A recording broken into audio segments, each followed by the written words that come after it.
In 1820, there was a man by the name of Peter Ritchley who had perhaps the strangest survival story ever told that we have in human record. Peter Ritchley got on a ship in 1820 to sail from England to Australia. Along the journey across the ocean, the ship encountered a problem and it began to sink. It went all the way under and everyone perished but a man by the name of Peter Ritchley. While he was floating in the water, a second ship happened to come along. They saw something in the water. They went over and sure enough, he was rescued. The next day, they encountered a storm and the second ship sank. But there happened to be a third ship and Peter Ritchley was rescued by the third ship. But something happened along the journey and the third ship, this is a historical record, you can check out what I'm telling you, it sunk. But there came a fourth ship and it found that one man in the water. Now my thing is I would check him out and wonder if he's sinking these ships, but he wasn't. It was just a freak thing. The fourth ship bailed him out of the water and rescued him.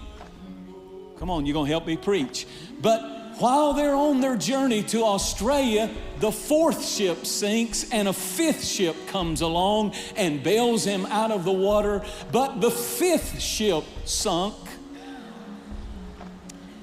and the sixth ship came along. It was called the City of Leeds. That's the name of the ship, the City of Leeds, L-E-E-D-S. The crew pulled him out of the water, gave him warm clothes, fed him meal. He told them his unbelievable story. And as he finally got over that trip, and they were a few days from the harbor in Sydney, Australia, the captain came to him and he said, "Sir, would you do a favor for us?" And he said, "You saved my life. I'll do anything you ask me to do."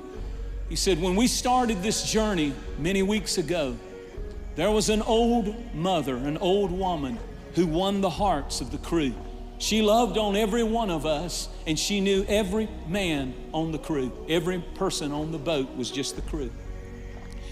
And she had a ticket going to Australia, but she became ill about a week ago and she is so feverish and so sick that she is dying. She's down to nothing. She hasn't eaten anything. She's burning up with a fever, and we think she's so frail she won't last even till we make it to Australia.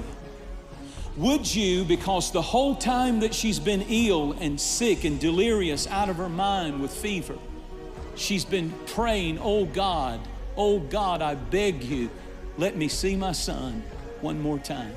Just let me live to see my son, I beg you." And he said she goes in and out of almost a coma, but that's the prayer whenever she comes around. And the crew loves her so much, but she knows all of them, but she won't know who you are because we picked you up in the ocean. Would you pretend to be her son so she can leave this world in peace? He said, "Of course I will."